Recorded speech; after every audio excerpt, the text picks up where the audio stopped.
Hello, welcome to SocialEyes Review Week 4. I hope you're all doing as well as possible and hanging on to the fact that on Monday you can meet 6 people outdoors, hopefully, if Boris doesn't change his mind by then. Also, I want to show you my cool tights because we're in lockdown and no one else is going to get to see my tights, but I don't want to waste them. They're very yellow and very spotty.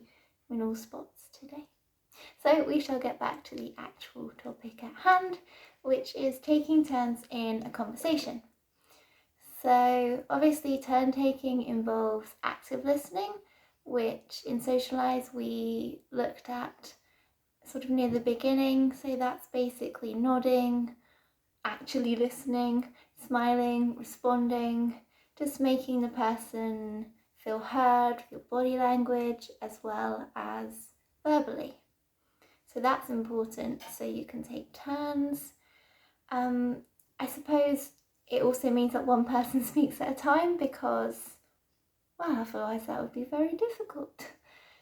And that's quite hard at the moment on Zoom and Microsoft Teams, WebEx, Collaborate. There are so many online platforms, but there is a delay, and I've noticed that means a lot of people are trying to talk at the same time because you don't necessarily have those clues or cues, so it can be very hard to know when it's your turn, when they finish talking. So I think that does show us that a lot is going on for us internally when we are face to face and having conversations because of the nature of the difficulties when it's online. I also struggle with this over the phone because I don't have any of those visual cues. Absolutely hate phone calls, to the point where I will become, I don't want to use the sort of diagnostic term because I feel uncomfortable doing that when I haven't been diagnosed, but mute. I will just not be able to get words out of my mouth. I don't know whether that's an anxiety-based thing or what it is, but it's a little bit horrible. I digress. I always go on a tangent. I did warn you that there would be tangents when I started this channel, and here you are. I haven't disappointed. So another thing when you're turn taking in conversations is tone of voice, and this comes into active listening.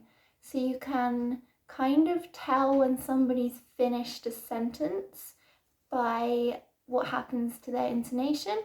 And the same with questions, your voice tends to go up at the end of a question, and then you sort of somehow know that there is a invisible question mark there and it's your turn to talk. That can be really difficult with rhetorical questions. I'm very bad at that. People will ask a rhetorical question or make a statement, and I think I need to reply. Sometimes they can get you in a bit of trouble. It did used to get me in trouble when I was younger. Same now. People don't quite understand why you're answering, and then vice versa. Sometimes they ask questions and you think, oh no, it's one of those questions that I'm not supposed to answer. So you don't, and they just stand and stare at you waiting for your answer. Very tricky conversing with humans.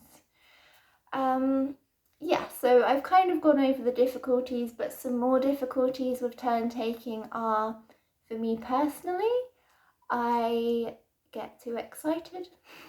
If I have something I want to say and I want to tell you, it will just come out. I don't have the best filter at all, really.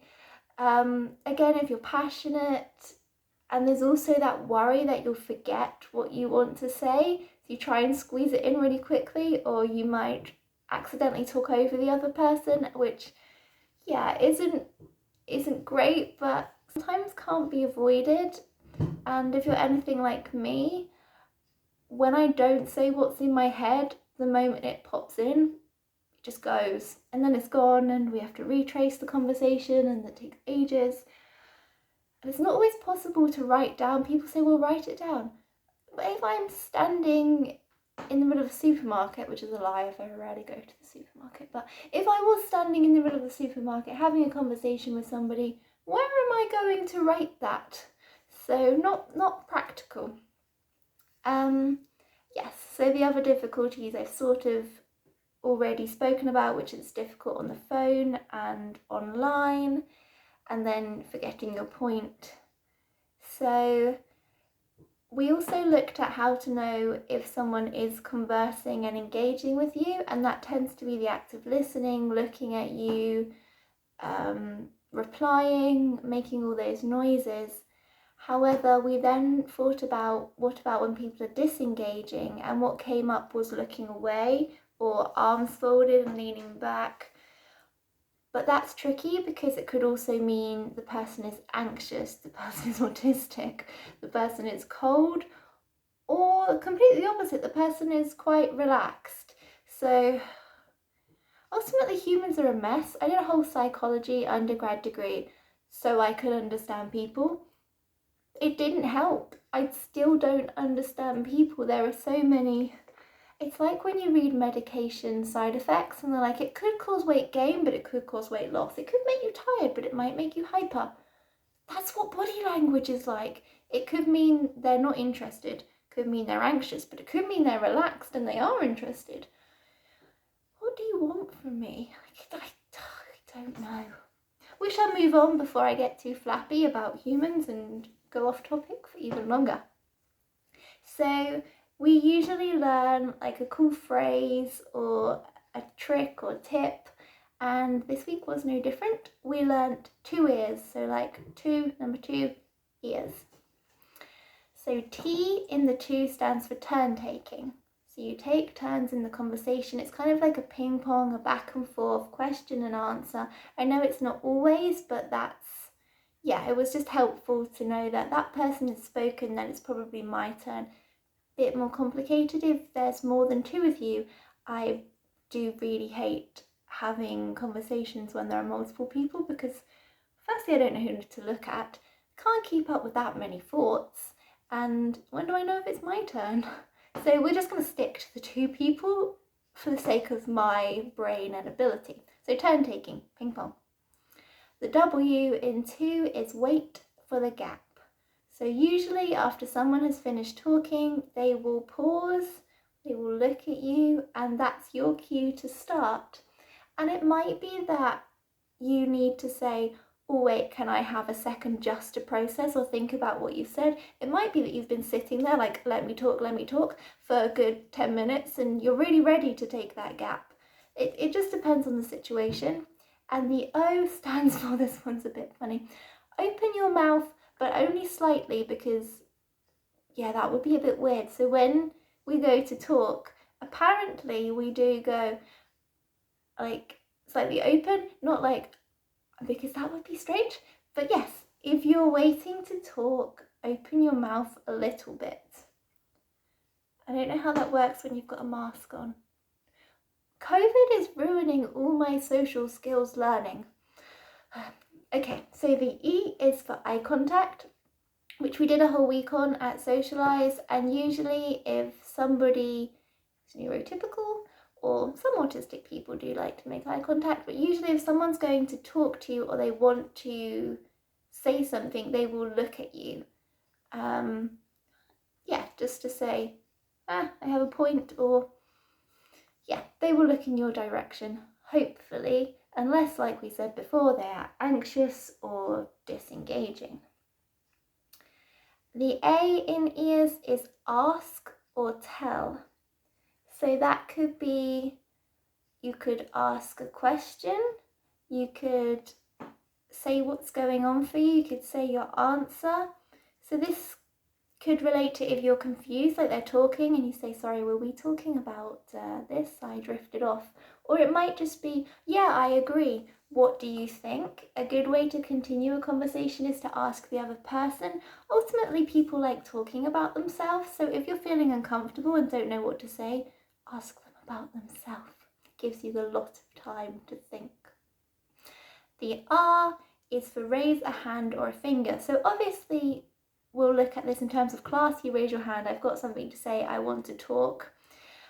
Very confusing online because sometimes I will try and raise my hand and be like, oh wait, there's an actual function for that. I can just press a button. Then I forget to take my hand down. So it's easier physically because I don't forget when I've done it myself. When it's a button, it'll just be hanging around up when I've made my point. The same with the finger. It's like, oh wait, oh, I have something to say. For some people, I think that's quite intuitive. It might just happen. Very different doing this than doing this. People don't like being pointed at. I'm not sure why actually, but I just have learned that they don't. And finally, the S is start to speak. The best way to continue a conversation is to make words come out your mouth. Your gap is there, you've opened your mouth, now say something. Unless you have a brain like mine, where the gap is there, take a few seconds to realise the gap is there, maybe think about what I want to say, and then get too anxious. So we're working on it, but it's okay if it doesn't work at the beginning. It all takes practice, it all takes time, and hopefully it will get easier. So another way to show your engagement and that you want to talk, it's your turn, lean forwards, use your hands. Something I found quite useful was you pass over the comment or question. So what do you think? Or what do you think? And then the person will have this visual clue that it's their turn to talk. That could be quite helpful. So they also said that conversations are a bit like a game of pass the parcel. You're passing the topic around, you're passing the conversation around if there's more than one person. Or even, yeah, I messed that up. You can't have a conversation with less than one person. Actually, that said, I do talk to myself a lot. I don't know if that classes as a conversation. It's supposed to be a monologue. I have a constant monologue in my life of just me talking. Sometimes I drive in the car, even though I'm on my own, I'll just shout sheep or cows or horse. I read something somewhere that if you don't do that, you're practically a psychopath. So it's good to know. But yes, so if there's two of you, it's a ping pong, or you can pass the parcel, but if there's more than one, you just see it like you're passing around the topic, the question, the conversation. With gaps, you can ask your check-in questions like, oh, were you finished? Are you looking for me to answer that? It's always okay to ask if you're unsure. The same if there's a lot of people in a group, you might say, oh, Simon hasn't said anything. Do you have something to say? So it's about making it okay, lessening the anxiety. You won't be the only one who's confused. Just, asking for what you need as before. And some quick fixes, because it's not going to go right all the time. It's, sorry, I didn't mean to interrupt, or just, oh, I thought you were finished. You don't always have to apologise. My default is to apologise, but that's not necessary. You haven't really done anything wrong and it happens. So just to kind of own that. And with the thing I mentioned at the beginning, where if you don't say your point, it might go and you might not be able to write it down, you can just interject and say, oh, before you continue, can I just quickly say this? And we can come back to it later. Just again, making it okay, letting people know what's going on for you so they're aware and they can help. As always, because this is human nature, there are exceptions to the rules. There are always exceptions to the rules, which is why it's so confusing. So in class, you do tend to have to wait your turn, less so at uni, but I'm still a bit old school and will just put my hand up and wait to be called upon. Some people just shout out, but that makes me nervous because I would worry I would interrupt, or that, I don't know, I think I still see them as like the authority figure and I don't want to do something wrong. So yes, in class, wait for the question, or if you're attending a talk, maybe wait until the end unless they've specifically said you can interrupt and ask. If someone's upset, just let them talk. You don't have to do that ping pong. You can just listen and let them say what they need to say. Again, if it's an emergency, as in previous videos, just say what you need to say. Don't wait and be like, hello, excuse me, do you have time to talk to me? Or, oh, were you finished what you're saying? You say, there is a person having a heart attack on the floor. just say what you need to say there. There's no pleasantries there. You don't need to be polite. It's a bit time sensitive, that. And the same with cold callers, which I think is a really funny term. And I'm not sure why they're cold. Are they cold because they knock on your door and it's cold outside? Are they cold because they're heartless individuals? I don't really know. I'm going to have to Google that. So with cold callers, yeah, it doesn't have to be a conversation. It can just be they say hello, you say, sorry, I'm not interested. They say hello, you say, not today. You don't owe them anything. You don't have to listen to them. I don't think they're going to be sad. It's kind of their job.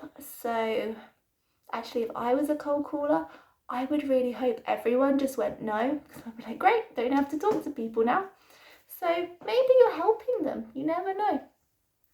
This is the end of my video about turn taking in conversations. If you have any questions or comments, feel free to put them down below and I will answer them for you. Have a nice Friday.